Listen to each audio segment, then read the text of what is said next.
رسميا النادي الاهلي تاني اكتر فريق في العالم وصل بطولة كاس العالم للاندية بعد فريق اوكلاند سيتي.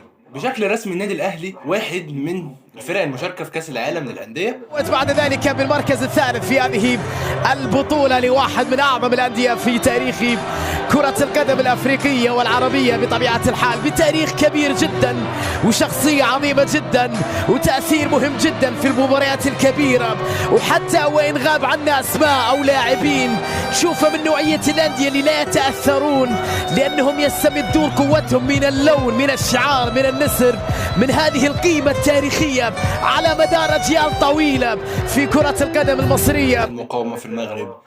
نادي الوداد المغربي واحد من الفرق المشاركة في بطولة كأس العالم للأندية. النادي الأهلي هيشارك في بطولة كأس العالم للأندية بصفته الممثل الأفريقي. القاضية ممكن شاط الكورة وجول.